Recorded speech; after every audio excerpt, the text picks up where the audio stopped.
Honorable Président, honorable membre du bureau, honorable député et élus du peuple. Au terme de l'ordonnance numéro 24/039 du 28 mai 2024, la composition du gouvernement se présente de la manière suivante. Les vice-premiers ministres sont vice-premier ministre de l'Intérieur, Sécurité, Décentralisation et Affaires coutumières, M. Jacques Chabani Loko Biangou.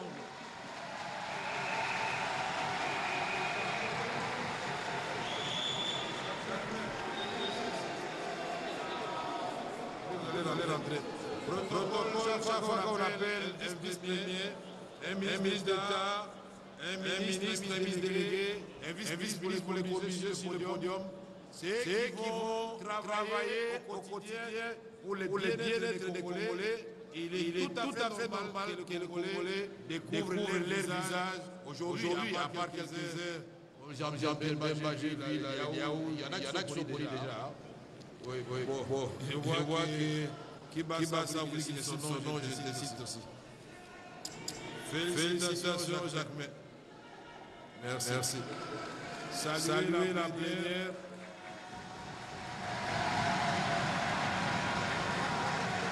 Jacques, vous pouvez vous mettre ici. Non, là, comme ça, les autres vont décaler comme ça. Vous pouvez poursuivre, madame la première ministre. Monsieur le vice-premier ministre, ministre des Transports, voies de communication et désenclavement, Monsieur Jean-Pierre Bemba Gogo.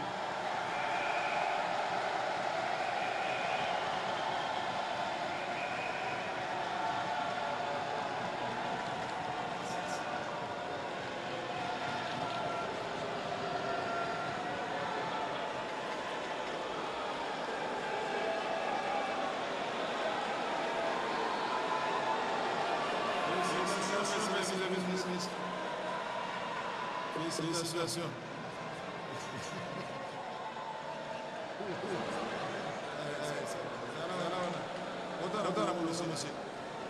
Monsieur le vice-premier ministre de la Défense nationale et ancien combattant, Monsieur Guy Kabongo Diamdita.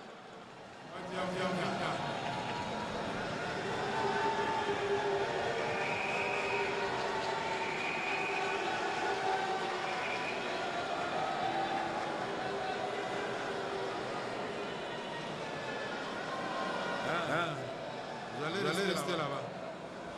Félicitations.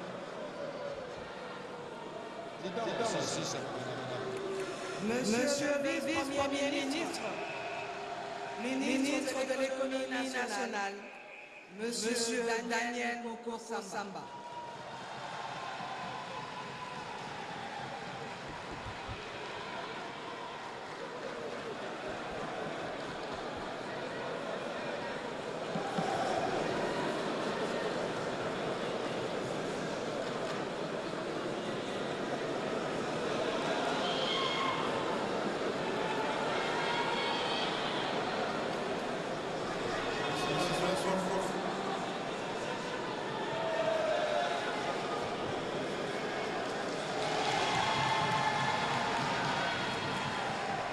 Monsieur le vice-premier ministre de la fonction publique, modernisation de l'administration et innovation du service public, Monsieur Jean-Pierre Biangou.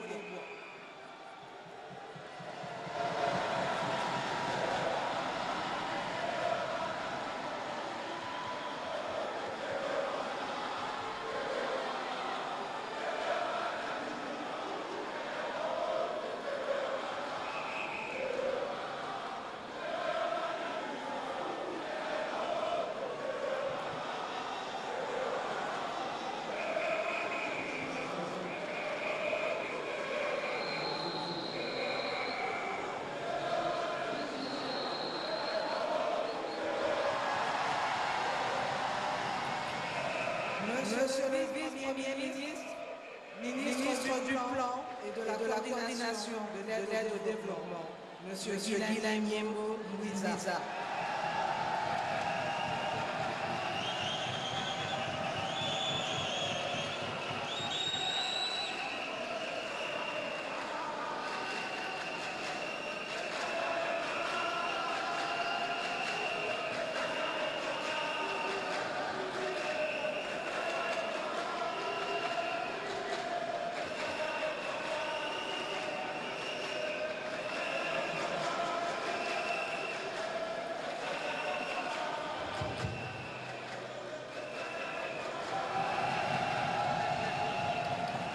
Au titre de ministre d'État, nous avons Monsieur Grégoire Moutial Tom Kangaji, ministre d'État, ministre chargé de l'Agriculture et Sécurité alimentaire.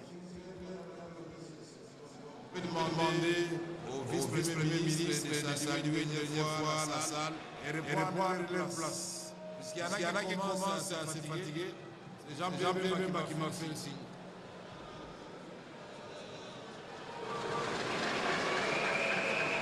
Alors, applaudissez-les, s'il vous plaît.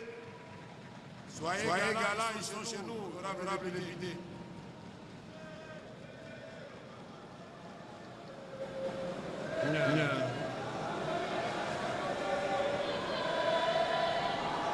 Vous pouvez poursuivre, Madame la Première ministre. Madame Thérèse Kaï Wamba Wagner, ministre d'État, ministre des Affaires étrangères, coopération internationale et francophonie.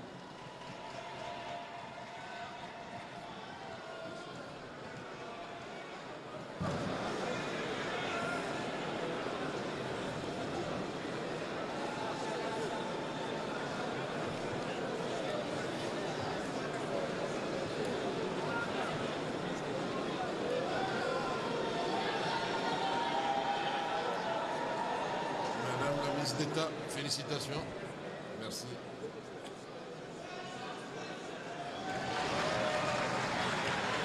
Madame Raïssa Maloudinanga, ministre d'État, ministre de l'Éducation nationale et Nouvelle Citoyenneté.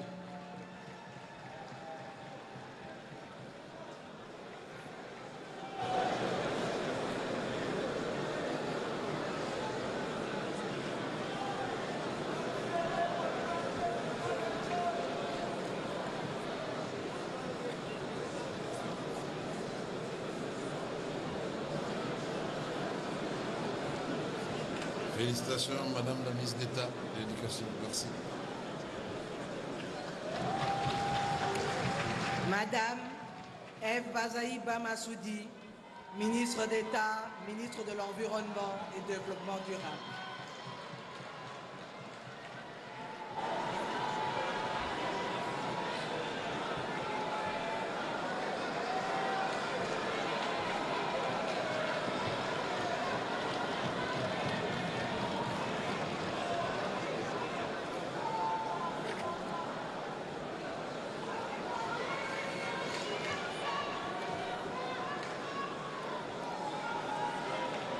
Félicitations, Madame la ministre d'État, pour votre reconduction.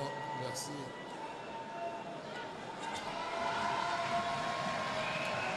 Monsieur Alexis Guissarou Mouvouni, ministre d'État, ministre des Infrastructures et Travaux publics.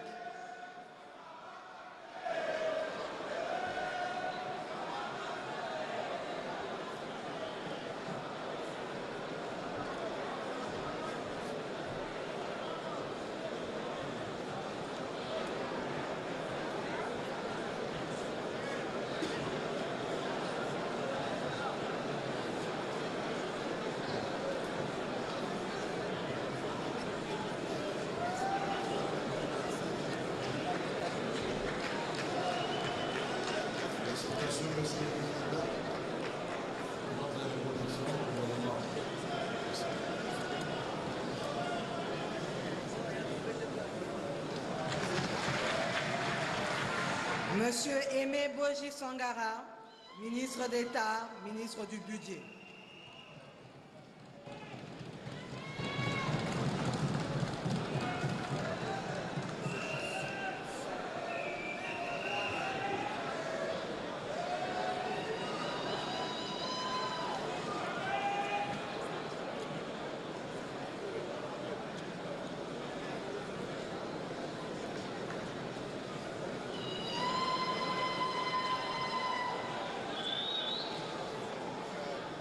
Félicitations, Monsieur le ministre d'État, pour votre reconduction au gouvernement.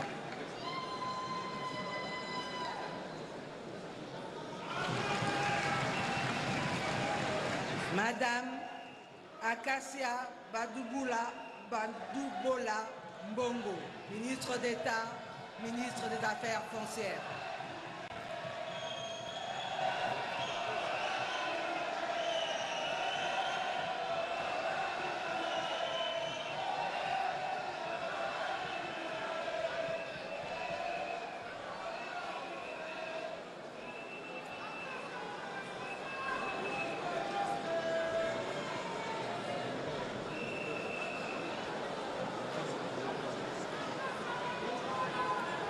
Félicitations pour votre nomination en qualité de ministre d'État.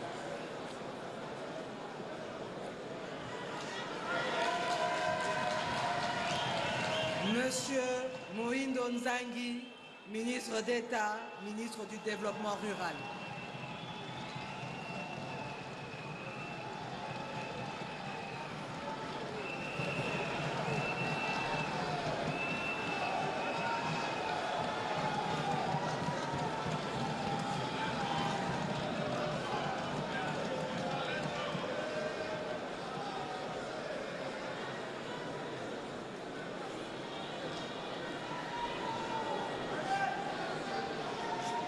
Félicitations pour votre promotion méritée, ministre d'État. Merci.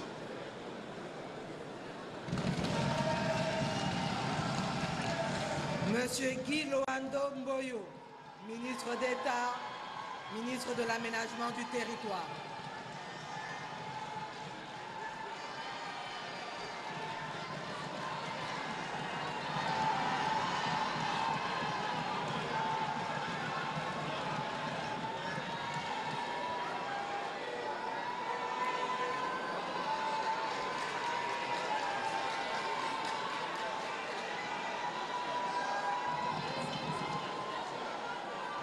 Félicitations pour votre reconduction au gouvernement. Merci.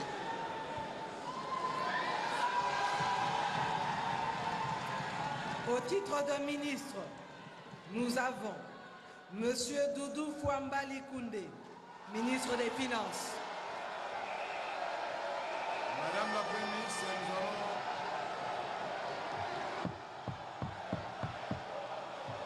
nous allons demander au ministre d'État, Mesdames et Messieurs les ministres d'État, saluer le public et aller vous rasseoir. Ah, ministre de la Justice.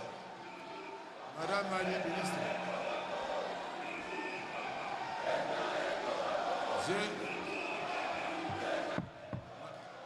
S'il vous plaît, Madame la Première ministre, je crois que vous avez oublié le ministre d'État à la Justice.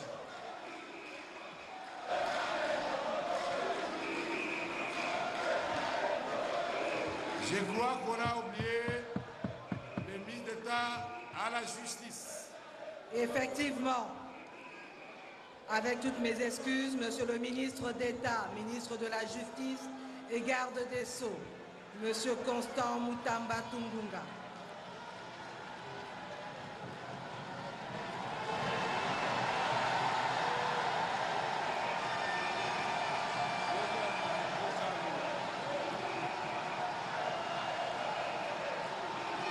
Félicitations pour votre nomination.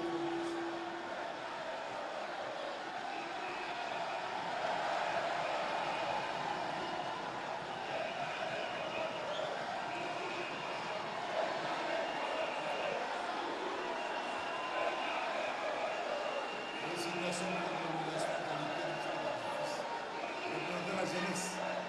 Saluez le public et puis allez rejoindre vos collègues.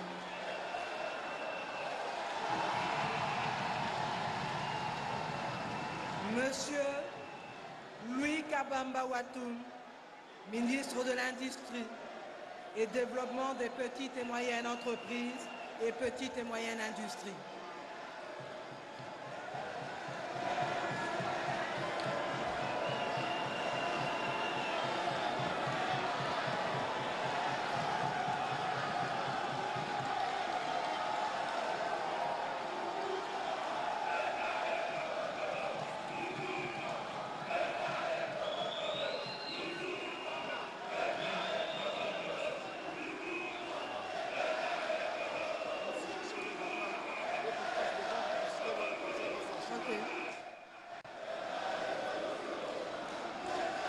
Monsieur Teddy Luamba Mouba, ministre des Ressources hydrauliques et électricité.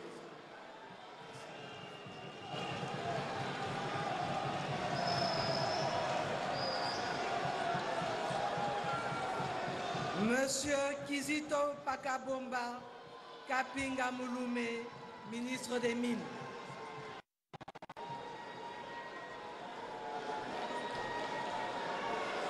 Monsieur Ephraim Akwakwa Nametou, ministre de l'Emploi et Travail.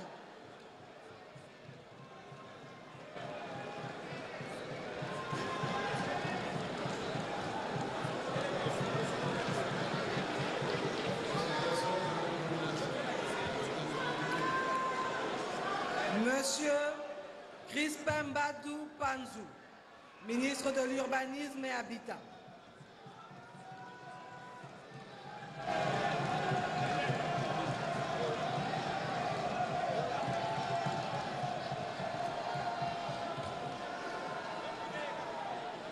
Madame Chantal Chambou Mouavita, ministre des Droits humains.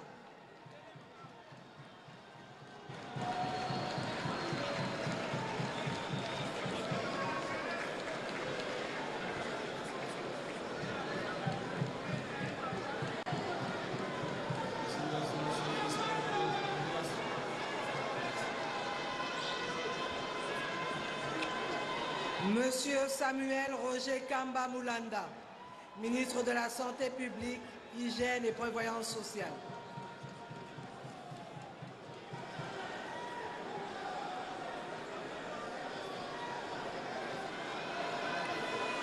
Madame Safi Sombo Ayane, ministre de l'Enseignement supérieur et universitaire.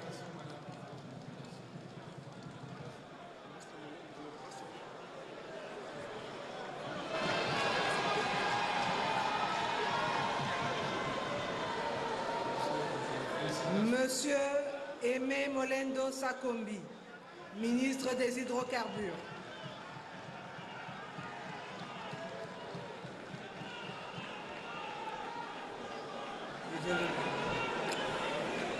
Monsieur Gilbert Kabanda Rouenga, ministre de la Recherche scientifique et Innovation technologique.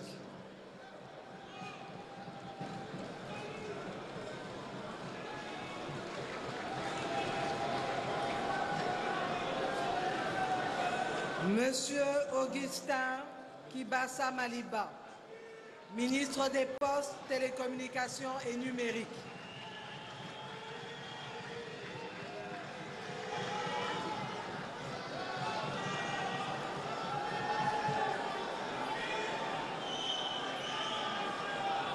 Monsieur Jean-Lucien Boussa Tongba, ministre du Portefeuille.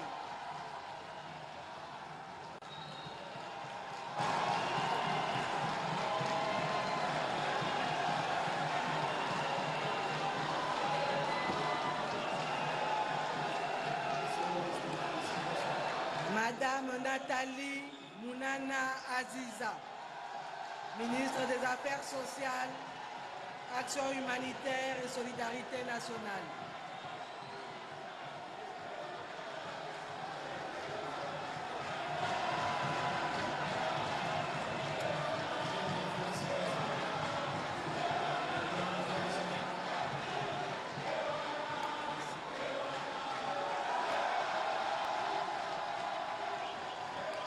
Monsieur Julien Paloukou Kaongia, ministre du Commerce extérieur.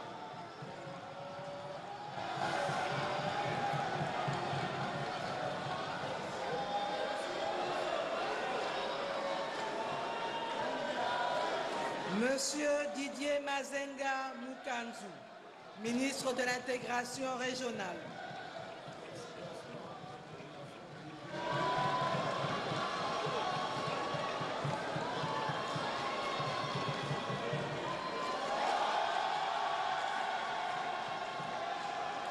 Monsieur Patrick Mouyaya Katambwe, ministre de la Communication, Médias et porte-parole du gouvernement.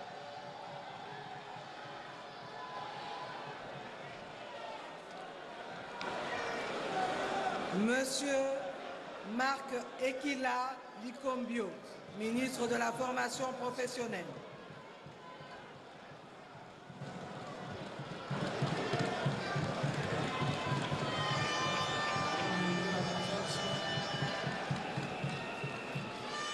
Madame Léonie Kandolo Omoï, ministre du Genre, Famille et Enfants.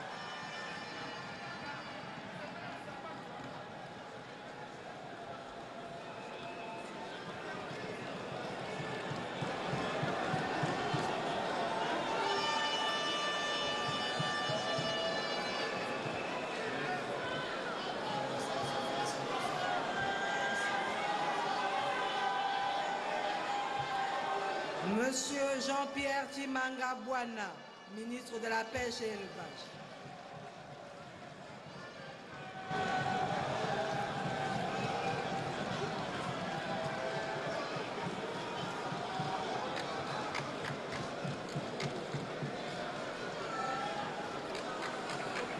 Madame Yolande Elébé Mandembo, ministre de la Culture, Arts et Patrimoine.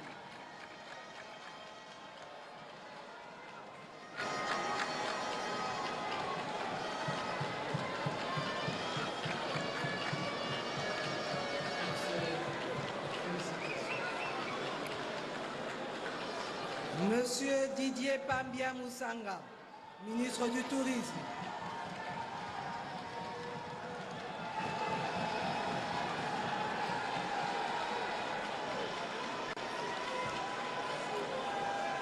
Monsieur Didier Boudimbu Tumbwanga, ministre des Sports et Loisirs.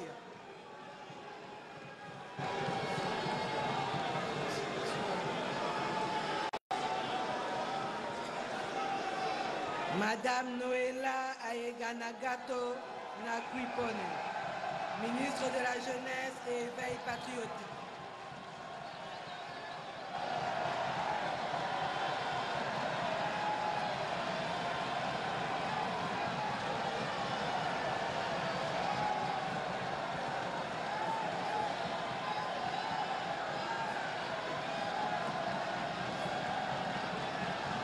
Au titre de ministre délégué, nous avons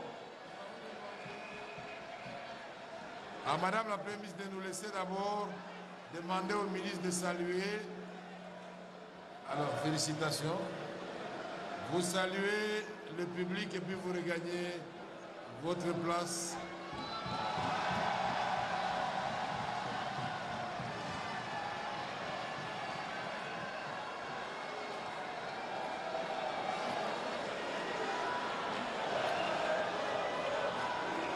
Je disais donc,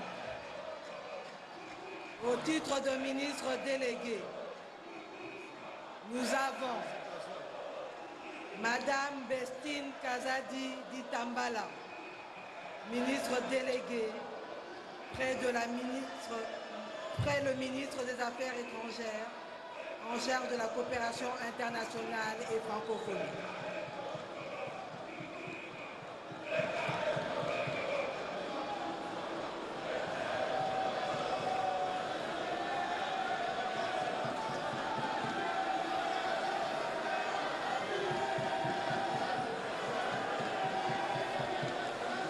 Monsieur Didier Tenguetelito, ministre délégué près le ministre de l'Urbanisme et Habitat, en charge de la politique de la ville.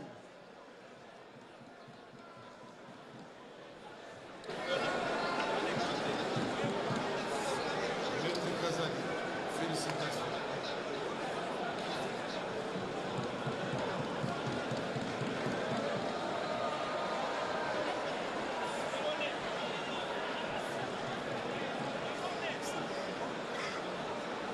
Madame Stéphanie Mbongo Mwamba, ministre déléguée près le ministre de l'Environnement et Développement durable, en charge de la nouvelle économie du climat.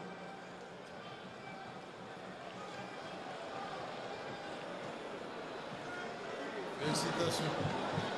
Avec votre intelligence, transformer les villes. Merci. Félicitations.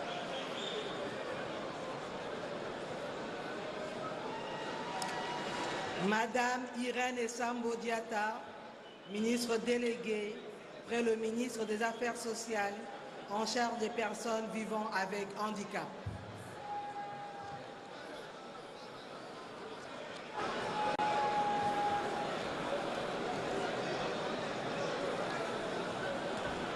Félicitations, Madame la Ministre, et bonne chance.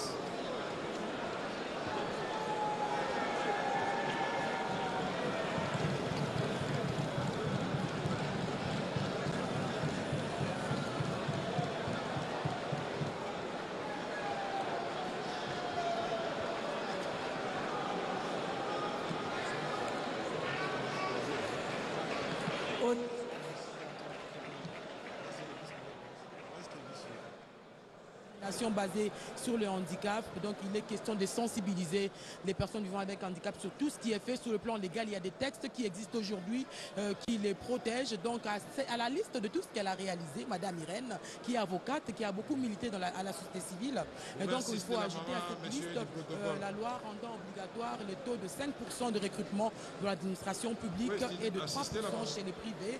Et donc elle l'a dit lors d'une interview, j'ai compris que je devrais travailler dans la durabilité pour que les personnes vivant avec handicap ne soient pas d'éternels nécessiteux. Il faut préserver tous ces acquis. Voilà.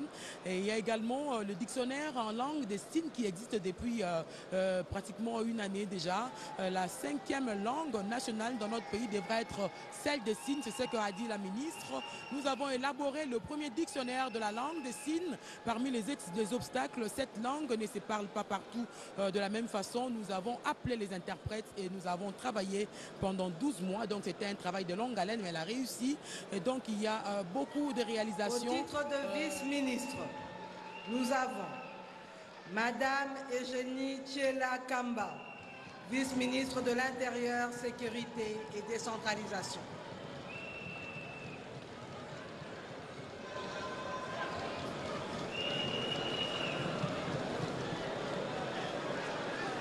Nous demandons au ministre délégué de saluer la plénière et le public et de rentrer dans la salle, de prendre place.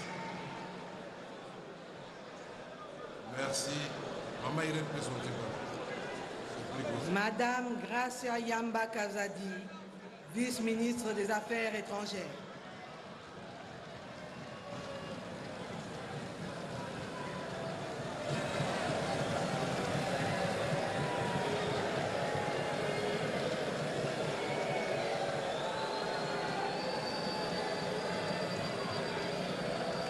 Monsieur Samuel Mbemba Kabouya, vice-ministre de la Justice et contentieux international.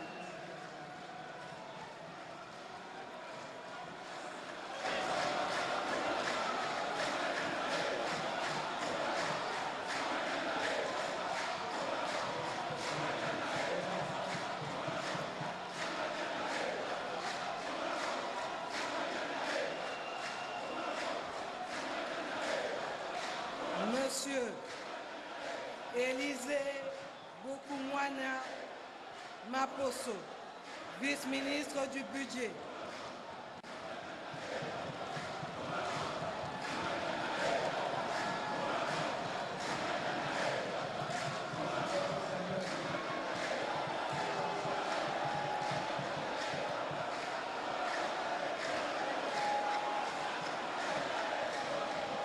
Madame Oneige Nsele Mpimpa, vice-ministre des Finances.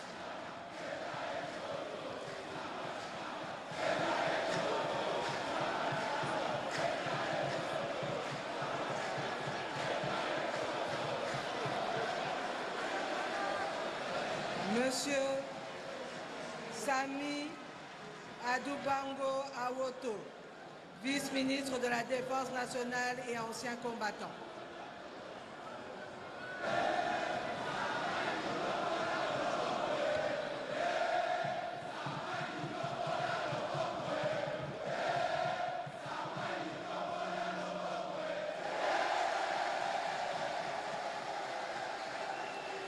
Monsieur Jean-Pierre Kezamoudrou Moussi Siri, vice-ministre de l'Éducation nationale et Nouvelle Citoyenneté.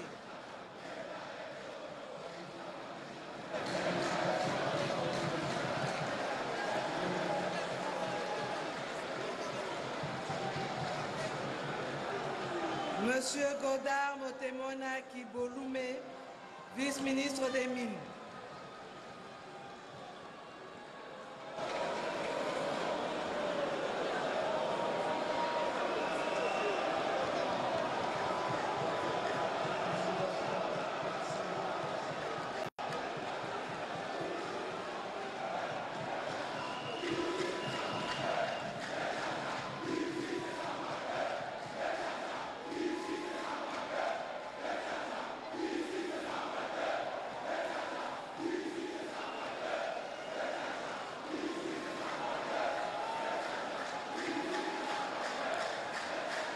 Madame Wivine Molekan Solo, vice-ministre des Hydrocarbures.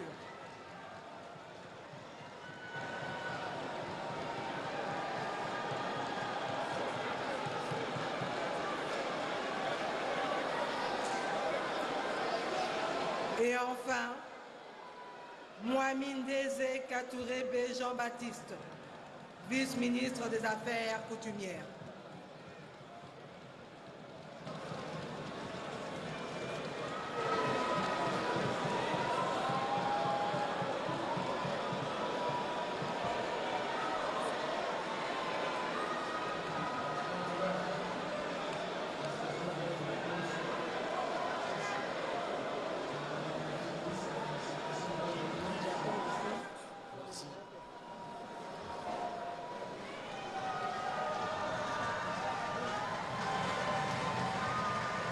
Mohamed, félicitations pour votre nomination. Merci. Alors nous allons demander au vice-ministre de saluer encore une fois les députés et l'assistance et regagner leur place.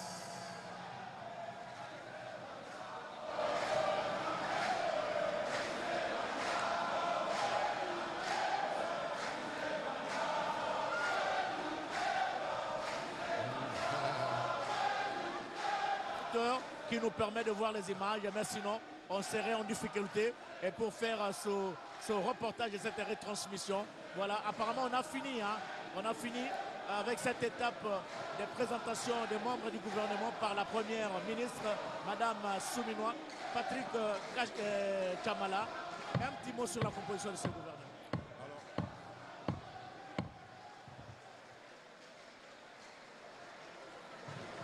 Nous vous remercions, Madame la Première ministre.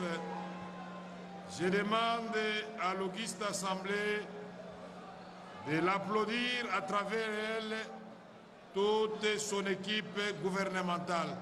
Vos applaudissements, s'il vous plaît.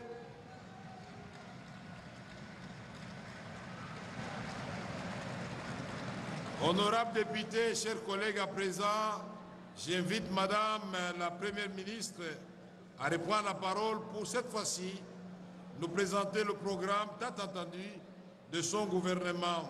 Madame la Première ministre, vous avez la parole. Honorable Président de l'Assemblée nationale, honorables membres du Bureau,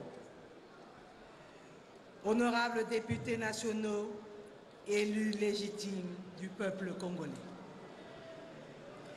Permettez-moi d'indiquer qu'en arrivant tout à l'heure, j'ai été informé d'une bousculade à l'extérieur causant 5 blessés, dont une policière. Je tiens à exprimer toute ma compassion à l'égard de toutes ces personnes blessées et je demande aux autorités compétentes de faire le nécessaire pour élucider cet accident malheureux. Honorable Président de l'Assemblée nationale, honorables membres du Bureau, honorables députés nationaux, élus légitimes du peuple congolais. C'est avec une immense fierté et une profonde humilité que je m'adresse aujourd'hui à votre auguste Assemblée, conformément aux dispositions de l'article 90 de notre Constitution, pour solliciter solennellement la confiance des honorables représentants du peuple sur le programme d'action du gouvernement de la République démocratique du Congo que j'ai l'honneur de diriger. Je tiens de prime abord à rendre grâce au Dieu, le maître des temps et des circonstances. Je tiens aussi à exprimer ma plus vive gratitude et à rendre un hommage appuyé à son Excellence, Monsieur le Président de la République, Félix Antoine Tshisekedi Tshilombo, champion africain de la masculinité positive, pour la confiance qu'il m'a accordée en me confiant cette lourde responsabilité.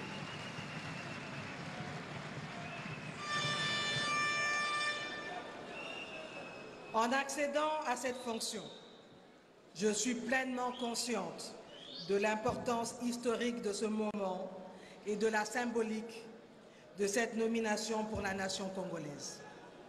Je ressens à la fois le poids de la responsabilité qui m'incombe, ainsi qu'une immense fierté à l'idée de représenter au sein de la République l'aboutissement des efforts de tous les Congolaises et de tous les Congolais tendant à briser le fameux plafond de verre pour produire l'égalité par la concrétisation du principe de la parité homme-femme dans tous les domaines de la vie de notre société. Je salue donc la lutte menée par tous les Congolais et toutes les Congolaises pour que l'égalité des genres ne soit pas simplement un concept abstrait, mais une réalité vécue au quotidien par des millions de femmes à travers le pays. Aujourd'hui, et chaque jour qui passe, je ne cesserai de rendre un vibrant hommage à toutes ces femmes congolaises, de Kimpa Vita à Anouarité Nengapeta, de Sophie Kanza à toutes celles qui, dans l'anonymat, ont marqué l'histoire de notre pays par leur courage, leur détermination et leur engagement en faveur de la justice, de l'égalité et des droits des femmes. Elles sont des exemples inspirants de résilience, de lutte pour un avenir meilleur en République démocratique du Congo. C'est dans le prolongement de leur combat que je m'engage avec détermination et responsabilité à servir notre pays et chacun de ses citoyens sans distinction pour promouvoir cette vision d'égalité et d'inclusion dans tous les domaines de notre société. Honorable Président de l'Assemblée nationale, honorables membres du Bureau, honorables députés nationaux dignes élus du peuple, le programme d'action du gouvernement 2024-2028 servira de base pour la programmation des activités des ministères, des structures et des agences, ainsi que pour l'élaboration et la mise en œuvre du budget de l'État au cours de la période indiquée. La vision politique du programme d'action de votre gouvernement se situe dans le prolongement de la maxime devenue populaire « le peuple d'abord », car l'ensemble de l'action gouvernementale vise d'abord l'intérêt du peuple congolais. Ainsi, durant ce second quinquennat, l'action gouvernementale continuera à mettre l'accent sur l'homme qui doit être considéré à la fois comme la ressource principale, le principal moteur du développement et le destinataire du fruit de ce progrès. La matérialisation de cette vision qui place le citoyen congolais au centre de toute l'action politique et gouvernementale de ce second mandat se traduit par les 4 principes directeurs qui guideront l'action du gouvernement, à savoir, en premier lieu, la réhabilitation du citoyen congolais dans la plénitude de sa dignité et du sentiment de fierté nationale. En second lieu, la promotion du dialogue comme instrument clé pour la consolidation de la cohésion nationale et de la participation citoyenne. En troisième lieu, la réussite de la transition de la République démocratique du Congo vers une société à haute intensité technologique. Et enfin, quatrièmement, l'allocation des ressources publiques avec efficacité et équité. Le programme d'action de votre gouvernement tire principalement sa source de plusieurs documents nationaux de planification stratégique et du programme électoral du président de la République 2024-2028 intitulé « Allons-y, unité, sécurité, prospérité ». Avant tout, il y a la vision de développement à l'horizon 2050 comme référentiel stratégique à long terme qui vise à construire une économie diversifiée, à croissance inclusive et à revenus intermédiaires en vue de vaincre la pauvreté. Ensuite, le programme d'action du gouvernement 2024-2028 s'est également inspiré des résultats des travaux préparatoires de l'élaboration du Plan national stratégique de développement, PNSD en sigle, en cours de finalisation. Par cette approche, le programme d'action du gouvernement sera en cohérence avec le cadre de référence qu'est le PNSD. C'est ainsi que le gouvernement s'attellera dès l'investiture à le faire valider. Dans cette même optique de convergence programmatique, la planification et la mise en œuvre des actions, projets et réformes du programme d'action du gouvernement 24-28 ont été conçues dans une approche d'alignement avec les différents documents de stratégie nationale et ou sectorielle, avec les outils de planification opérationnelle formulés par les ministères sectoriels et adoptés en Conseil de ministres. Par ailleurs, le programme d'action du gouvernement 24-28 s'inscrit aussi bien dans la poursuite que dans le renforcement des interventions du quinquennat 2019-2023.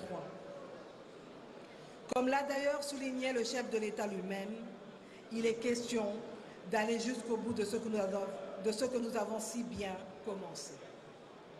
Ainsi, le programme d'action du gouvernement 24-28 s'inscrit dans la continuité des réformes, projets et actions qui ont commencé à produire des résultats, à l'instar de ce que nous avons commencé à engranger du niveau du PDL 145 territoires.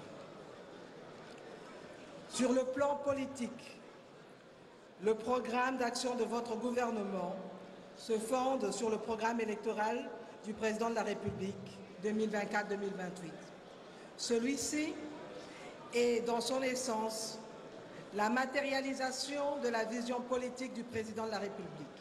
En effet, dans son discours d'investiture du 20 janvier 2024, le président de la République avait rappelé les 6 engagements majeurs qui forment le contrat qu'il a conclu avec le peuple congolais pour son second mandat.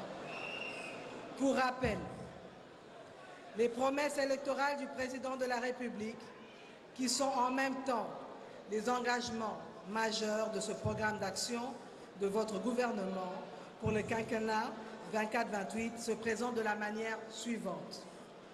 Nous avons en premier lieu comme action créer plus d'emplois pour aborder les dizaines de milliers de jeunes qui arrivent sur le marché du travail chaque année et réduire le niveau de sous-emploi.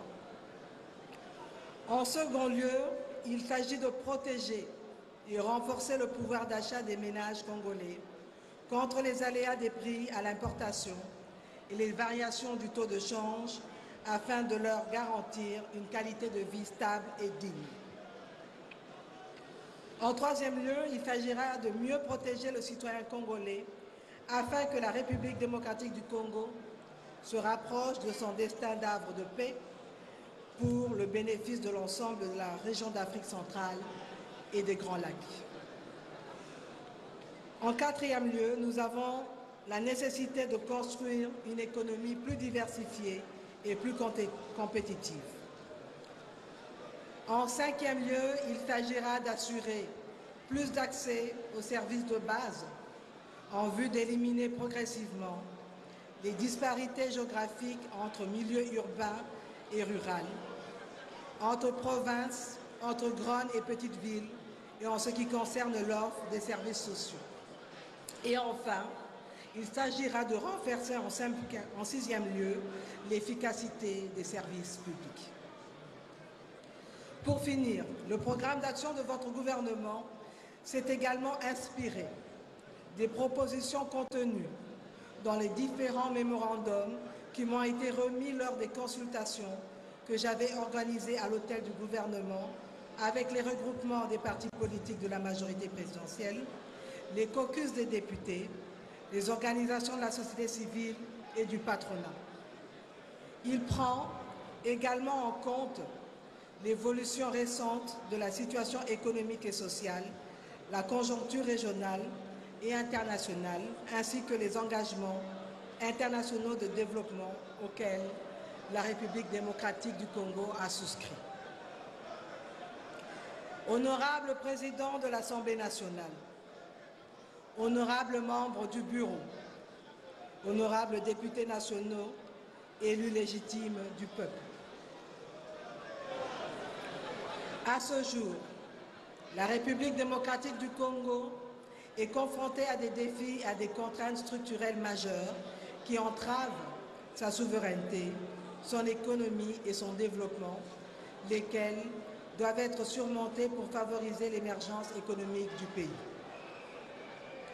Sur le plan sécuritaire, notre pays est confronté à une situation précaire qui demande une action urgente, notamment dans le Nord Kivu, où l'armée rwandaise, sous le couvert du mouvement rebelle M23, continue de fragiliser le tissu socio-économique en occupant des parties du territoire de Rutshuru, Masisi et Nyiragongo. La présence des groupes armés étrangers et locaux en Ituri, au Sud Kivu, au Maniema et au Tanganyika a encore exacerbé la sécurité et perturbé la coexistence pacifique de la population congolaise. Dans d'autres parties du pays, notamment le Maïndombe, la Chopo, le Maniema, l'espace du Grand Kasaï, l'espace du Grand Katanga, il persiste encore des conflits intercommunautaires. De même, dans plusieurs grandes villes de la République, la criminalité urbaine, dénommée Kuluna, continue à insécuriser les paisibles citoyens. Sur le plan macroéconomique, malgré les pressions externes et les problèmes de sécurité, l'économie congolaise a affiché des performances satisfaisantes. La croissance économique soutenue est essentiellement tirée par le secteur extractif, exacerbant la vulnérabilité de l'économie congolaise. De même, l'évolution des niveaux de prix et de biens est dominée par la persistance des pressions inflationnistes d'origine externe. Dans l'entretemps, les réserves internationales se sont établies à un niveau de 5 milliards de dollars au 28 décembre 2023, équivalent à 2,8 mois d'importation des biens et services. En revanche, le marché de l'échange est étroit et souvent en tension avec des dépréciations monétaires persistantes. En ce qui concerne le volet social, le premier mandat du chef de l'État a été marqué par des efforts importants dans les secteurs de la santé et de l'éducation, notamment avec la mise en place progressive de la couverture santé universelle et la gratuité de l'enseignement de base. La gratuité de la maternité est effective dans la ville-province de Kinshasa et se met en place progressivement dans les autres provinces. La gratuité de l'enseignement de base est devenue opérationnelle depuis septembre 2019 avec des résultats probants. des efforts seront faits pour pérenniser, dis-je, cette réforme phare du premier quinquennat en mettant l'accent sur la construction, la réhabilitation et l'équipement des écoles, ainsi que la formation des enseignants. De la même manière, des efforts importants ont été engagés dans la desserte d'eau et d'électricité pour résorber les perturbations dans leur distribution. Mais la vétusté des équipements de production et de distribution, la faiblesse de gestion, le volume des créances sur l'État et le faible taux d'investissement dans ces secteurs limitent la capacité du pays à faire face aux besoins de la population. Par ailleurs, les conflits armés récurrents dans certaines régions du pays interrompent les chaînes d'approvisionnement et entravent l'accès aux terres agricoles et aux marchés. À cela s'ajoutent la pauvreté et les inégalités, les conséquences du changement climatique, notamment la sécheresse, les inondations, les érosions qui accentuent la pauvreté et contribuent à l'insécurité alimentaire des populations et la malnutrition infantile. La formulation des actions, projets et réformes de ce programme s'est fondée sur une analyse exhaustive de ces défis et de ces contraintes structurelles majeures qui entravent l'économie et le développement de la République démocratique du Congo. Lesquelles contraintes doivent être surmontées pour favoriser l'émergence économique du pays. Et donc, pour surmonter ces obstacles, la République démocratique du Congo doit adopter des politiques économiques solides, favoriser la diversification économique, renforcer ses institutions et lutter efficacement contre la corruption afin d'assurer une croissance inclusive et durable. Ces réformes nécessitent une approche intégrée impliquant le gouvernement, les partenaires internationaux, le secteur privé et la société civile pour garantir des progrès durables en vue de l'atteinte des objectifs de développement durable.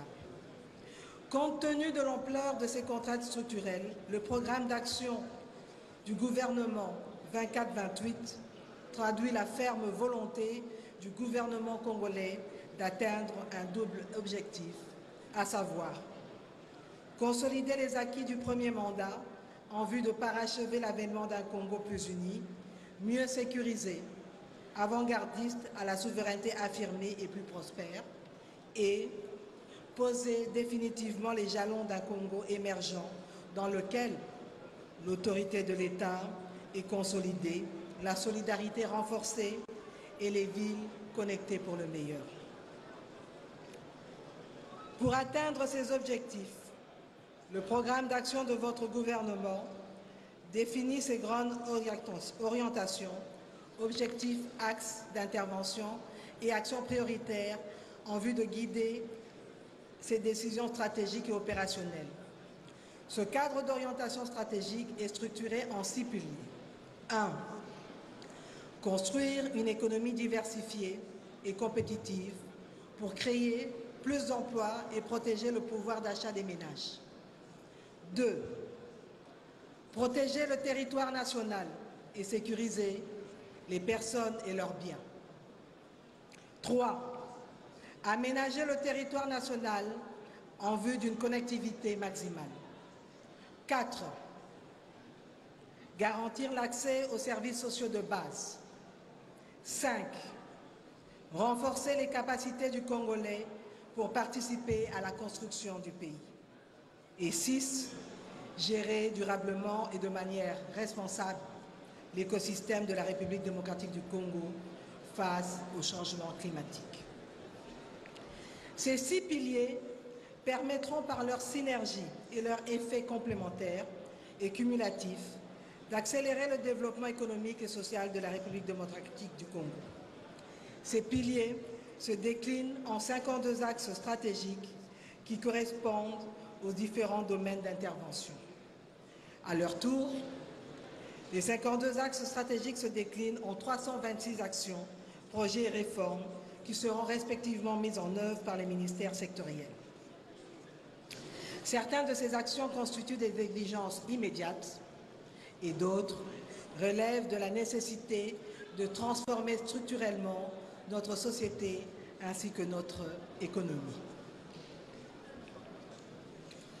Honorable Président de l'Assemblée nationale, honorables membres du Bureau, honorables députés nationaux, élus légitimes du peuple, permettez-moi maintenant d'attirer l'attention de votre auguste Assemblée sur ce que votre gouvernement entend réaliser pour les 5 prochaines années en vue de matérialiser notre ambition de bâtir un État uni et mieux sécurisé, une économie plus diversifiée et compétitive et une société plus juste pour un développement durable.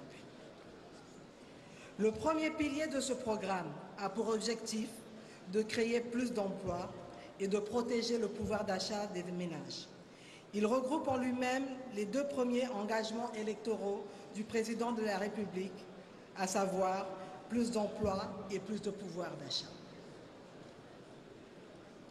En effet, les efforts de stabilisation du cadre macroéconomique du pays, déployés durant le premier quinquennat, n'ont pas suffisamment facilité la création d'emplois, ni garanti la protection du pouvoir d'achat face à une démographie galopante. Dans le même temps, les fruits de la croissance économique et tous les efforts de redistribution ont été réduits par de faibles revenus, l'envolée des prix mondiaux et la dépréciation de la monnaie nationale. C'est compte tenu de ce constat que le gouvernement que je dirige a fait le choix de mettre en œuvre une politique claire de lutte contre la cherté de la vie, visant à atténuer les effets de chocs internes et externes sur les prix intérieurs, tels que les chocs sur le coût d'importation des biens, sur l'offre des biens alimentaires et sur le coût de l'énergie observé à la suite notamment de la guerre russo-ukrainienne, ainsi que les chocs liés à la situation sécuritaire du pays.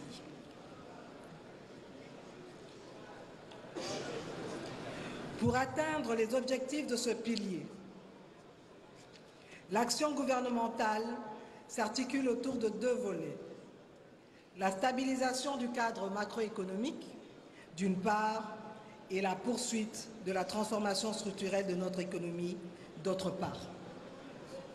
S'agissant de la stabilisation du cadre macroéconomique, le gouvernement entend mobiliser ses partenaires financiers et orienter son action économique pour mettre le pays dans une trajectoire émergente et mieux redistribuer les fruits de la croissance économique.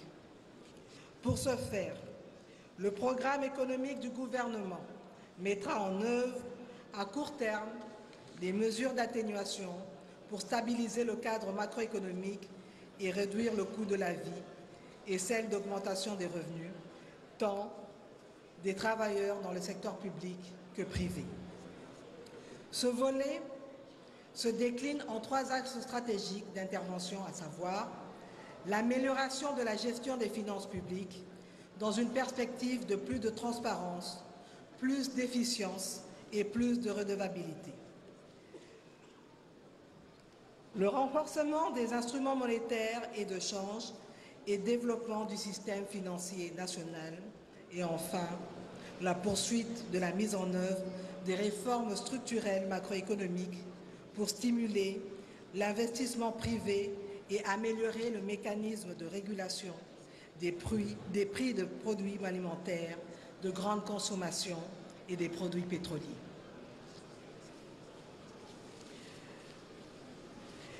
Une des importantes réformes dans le secteur financier et économique concerne la libéralisation du secteur des assurances. En effet, au cours des 5 dernières années, le secteur a pu produire des résultats probants et encourageants en faisant passer notre marché de l'équivalent de 70 millions de dollars en 2018 à plus de 320 millions de dollars à fin 2023.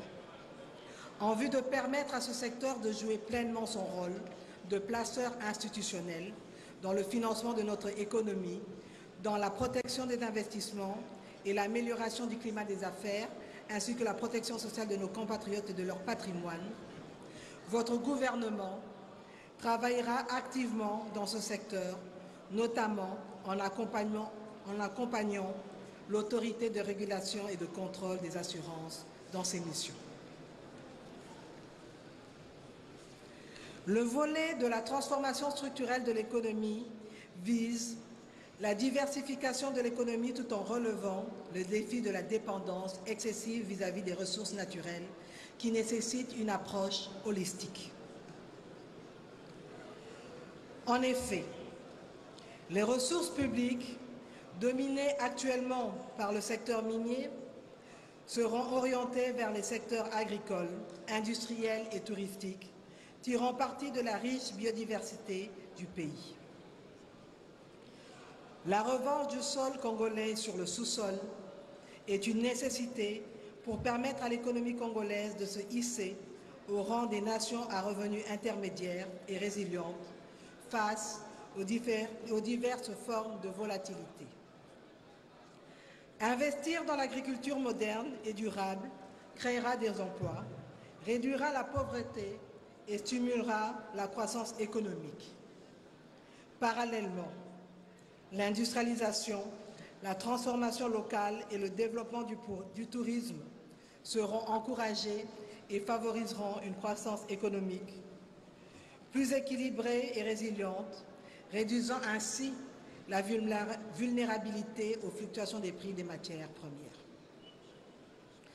Ce volet s'articulera autour de 6 axes stratégiques bâtis sur un ensemble d'actions, projets, programmes ou réformes qui sont regroupés suivant une logique des thématiques sectorielles.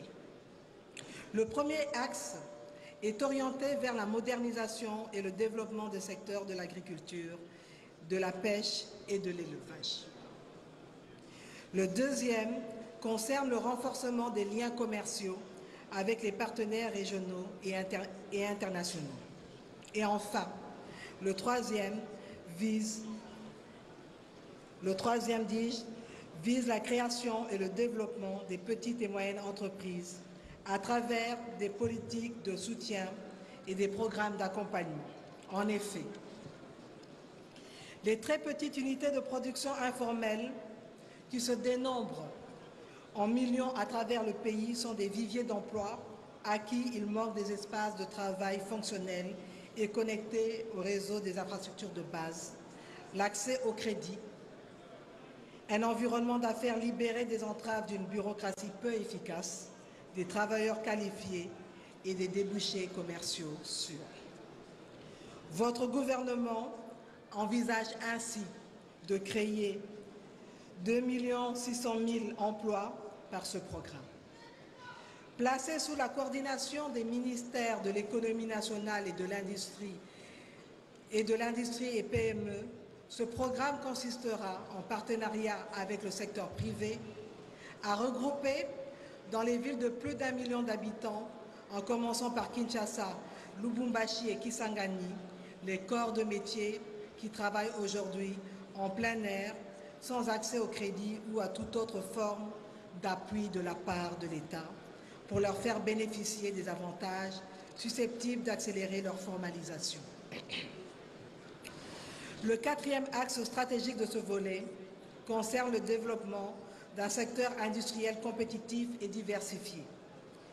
Dans le but de bâtir une économie diversifiée et compétitive, votre gouvernement poursuivra les efforts annoncés dans le document de la politique des stratégies industrielles 2019-2023. Le plan directeur d'industrialisation qui en est le bras opérationnel a identifié 6 zones industrielles et leur orientation de développement sur la base des avantages comparatifs. Le gouvernement veillera à lancer les projets censés déclencher le développement industriel dans ces zones. Il s'agit essentiellement des projets d'électrification avec notamment de grands barrages hydroélectriques, dont le Grand Inga, l'énergie solaire, la centrale thermique. Autres projets, ce sont ceux des transports, avec par exemple le port de Banana, le chemin de fer Banana-Kinshasa, les principales routes nationales, connexions ferroviaires, et aussi des projets qui portent sur la communication avec, par exemple, l'épine dorsale à fibre optique. Le cinquième axe stratégique de ce volet regroupe l'ensemble des actions qui concourent à la gestion durable des ressources naturelles du pays et à la maximisation des retombées socio-économiques du secteur extractif. En effet, au cours des 5 dernières années, le secteur a été marqué par 2 développements encourageants. D'une part, l'initiative de la mise en place d'une chaîne de valeur des batteries des véhicules électriques et d'autre part, l'encadrement des artisans miniers du cobalt. Ainsi, poursuivant ces efforts, le gouvernement veillera à assainir la chaîne d'approvisionnement des minerais pour mettre la République démocratique du Congo dans la meilleure position pour tirer profit des opportunités offertes par la transition énergétique. La création en 2019 de l'autorité de régulation et de contrôle des minerais stratégiques, RSCOM, et celle de l'entreprise générale de cobalt EGC participe donc de ces efforts. Dans cet élan, et compte tenu des impératifs de la transition énergétique, le gouvernement entreprendra sous cet axe stratégique 18 actions dûment recensées en vue d'atteindre les 4 objectifs spécifiques ci-après: promouvoir l'image de la RDC comme destination fiable des investissements étrangers dans le secteur minier et des hydrocarbures, renforcer les capacités de l'administration minière, intensifier les recherches géologiques et enfin développer une industrie minière compétitive. Le 6e et dernier axe stratégique de cet agenda de transformation structurelle de notre économie concerne la valorisation du potentiel touristique de notre pays. Il s'agit là d'une question cruciale qui peut contribuer durablement à la fois au développement économique du pays et à la création d'emplois et à la préservation de ses richesses naturelles et culturelles. À ce propos, le gouvernement de la République poursuivra 2 objectifs généraux dans ce secteur. Développer une offre touristique diversifiée et attrayante pour les visiteurs nationaux et internationaux et promouvoir un tourisme durable qui préserve l'environnement naturel et culturel de la République démocratique du Congo pour les générations futures. L'implication des communautés locales dans le secteur touristique contribuera également à un développement équitable et responsable. Honorable Président de l'Assemblée nationale, honorables membres du Bureau, honorables députés nationaux, dignes représentants du peuple. Comme vous le savez, notre pays fait face à une agression étrangère rwandaise qui a forcé des millions de nos concitoyens à fuir leur foyer, abandonnant tout ce qu'ils avaient pour chercher refuge dans des camps de fortune, dépourvus de toute assistance humanitaire adéquate. Ces hommes, femmes et enfants innocents sont confrontés à des conditions inhumaines, à la faim, à la maladie et au désespoir, alors que nous nous efforçons de trouver des solutions pour répondre à cette crise déchirante. Il est donc de notre devoir, en tant que nation souveraine et solidaire, de protéger notre peuple et de répondre à cette tragédie avec compassion, détermination et fermeté. Nous ne pouvons rester les bras croisés face à la souffrance de nos concitoyens. Nous devons agir rapidement et efficacement pour fournir une assistance humanitaire d'urgence, garantir la sécurité des personnes déplacées et travailler sans relâche pour mettre fin à cette agression étrangère et rétablir la paix et la stabilité dans notre pays. En ces moments sombres, L'unité et la solidarité de notre nation seront notre force et notre espoir pour surmonter cette épreuve avec dignité et résilience. C'est pourquoi le deuxième pilier de ce programme d'action du gouvernement entend apporter des réponses aux questions liées à la protection du territoire national et de la sécurisation de la population et de ses biens. Il est structuré en 7 axes stratégiques d'intervention qui recoupent 4 thématiques liées à la paix et à la sécurité, avec au total 56 actions pour un coût cumulé sur les 5 ans estimé à 55 400 milliards de francs congolais et une moyenne annuelle de 11 000 milliards de francs congolais, ce qui représente 20% du coût total de ce programme. Le premier axe stratégique de ce pilier concerne la poursuite de la montée en puissance de nos forces de défense et de sécurité. Il poursuit un triple objectif qui concerne respectivement les forces armées de la République démocratique du Congo, les FARDC, la police nationale congolaise et les autres forces de défense et de sécurité civile. S'agissant des FARDC, votre gouvernement s'engage à assurer le financement et à opérationnaliser les actions et projets contenus dans la loi de programmation militaire en vue d'accroître l'efficacité des FARDC dans l'accomplissement de leur mission, renforçant ainsi la protection et la sécurité de notre territoire et de sa population. Cet engagement implique la poursuite des recrutements au sein des FARDC en vue de rajeunir les troupes et de dégager les inactifs. Dans cette même lancée, votre gouvernement prend un double engagement. Le premier consiste à accélérer la mise en œuvre de la loi instituant la réserve armée de la défense et du document de politique de défense de la République démocratique du Congo. Le deuxième est celui d'élaborer un plan de financement détaillé en identifiant les besoins financiers spécifiques de chaque force de défense et de sécurité civile et en créant un plan financier précis pour chaque stratégie. En outre, il procédera à une révision périodique des mécanismes de financement existants en les évaluant pour déterminer s'ils sont adéquats pour soutenir les actions et projets des forces de défense et de sécurité civile. Si nécessaire, il envisagera des ajustements ou l'introduction de nouvelles sources de financement.